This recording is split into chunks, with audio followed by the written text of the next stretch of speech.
You ever get that feeling that there's an invisible rulebook for social situations? You know, a secret language that everyone else seems to understand? Well, there is. It's a game of power, and it's played without saying a single word. Today, we're going to pull back the curtain on its secrets, starting with the most powerful tool you have, your eyes. You know, psychologists say that's all it takes, just 3 seconds. And about the time it takes you to blink, someone has already subconsciously sized you up. They've judged your social value, your confidence, and kind of where you fit in the pecking order. It's this lightning-fast calculation that happens before you even say hello. So really think about that for a sec. Before you've even introduced yourself, what message have your eyes already sent out? In that first silent glance, you've already told them if you're a leader or a follower. You've set the entire dynamic for whatever's about to happen next. And that brings us to the first, maybe the most crucial step, mastering your own nonverbal cues. I mean, if you want to navigate this world of social power, you have to start by taking control of the signals you're sending out. And the absolute foundation of all of that control is your gaze. And here it is, the number one mistake people make that instantly tanks their perceived value. When eye contact gets a little intense, what's the natural instinct for most people? To break it by looking down. This is a universal, almost biological signal of submission. It basically screams deference and a lack of confidence. Look, we're not robots, right? Breaking eye contact is totally natural. The real game is how you break it. See, looking down, that just signals weakness.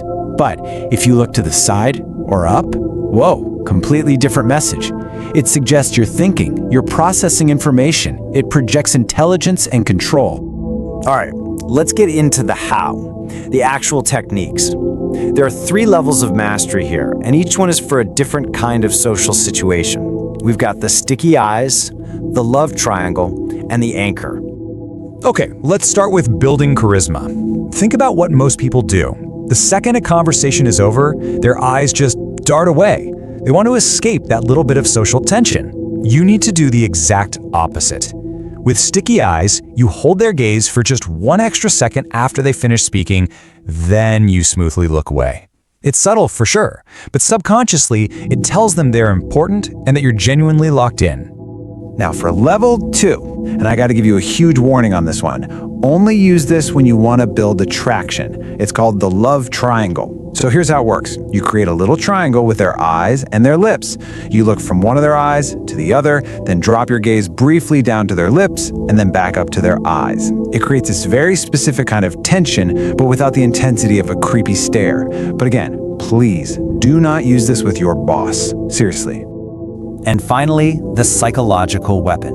Look, life isn't always about making connections, right? Sometimes you have to deal with confrontation. When someone tries to intimidate you, you use the anchor. You pick one of their eyes, just one, and you lock onto it. Do not move your gaze. No expression on your face. That unnerving stillness, it is deeply unsettling for an aggressor. Their brain just kind of scrambles, wondering why you aren't reacting, and their confidence completely shatters. And here's a little bonus concept that ties this all together. Think deer eyes versus hunter eyes. So when we get scared, what happens? Our eyes get huge, right? That's the whole deer in the headlights look. We're trying to take in all the information, and it just signals fear. But a hunter, their eyes are different. They're calm, relaxed, maybe a little squinted. That's the hunter eyes look. It communicates you're not shocked, you're analyzing, you're in control. Okay, so now that we've started to master our own gaze, let's see how this builds from controlling ourselves to influencing others. We're going to talk about manipulation. Now this word manipulation, it sounds kind of evil, right? But for a second, let's just frame it as a system of influence, a game that's being played every single day, whether we realize it or not. So what is it, really? Well, it's not just about tricking someone, it's more of an art. It's the art of using your language and your nonverbal cues to gently confuse a person, which makes them more open to what you want. It is a skill, and that means it can be learned, and more importantly, it can be recognized. So, how does a manipulator actually think? Well, it pretty much boils down to two simple things: profit and task. Their mind is constantly running a little calculation.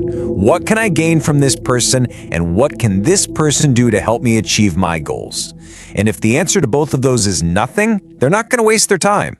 It's a purely transactional way of looking at the world. So now that we're kind of inside their head, let's look at their playbook, their go-to moves. Once you can recognize these common tactics, you can start spotting them in your daily life and, build up a defense against them. First up, emotional triggers. This is where they use your own feelings, guilt, fear, whatever, against you. Second, scarcity. You've heard this a million times. Limited time offer. It creates this false sense of urgency, that FOMO. Third, you've got social proof. The classic, but everyone else is doing it. It makes you feel like you're the weird one for not going along. And finally, flattery. Oh, this one's sneaky. People love compliments, and manipulators use fake praise to lower your defenses. Want to see a perfect real-world example of this in action? Just look at a bank. You put your money in and you feel pretty good, right? You're getting maybe 4 or 5% interest. But what's the bank doing with your money? They're using it to make massive profits on loans and investments. The difference between what you get and what they get is huge. They've manipulated the whole system for their own benefit. Okay, so we've seen the techniques, we know the mindset. Now for the most important part. How do you actually build your defenses? How do you empower yourself so you're not just a pawn in somebody else's game? Because look, knowing all this stuff is great, but it's kind of useless if you don't have a clear, actionable strategy to counter it, right? Here are 4 steps. They're super simple, but trust me, they are powerful. First, stay aware. If you start to feel pressured, just pause. Recognize the feeling. Second, and this is a big one, learn to say no. You don't have to agree to everything. Setting boundaries is absolutely crucial. Third, question the intent. Ask yourself, are they really trying to help me, or are they just trying to get something? And number 4, take your time. No major decision ever needs to be made on the spot. Time is your greatest defense.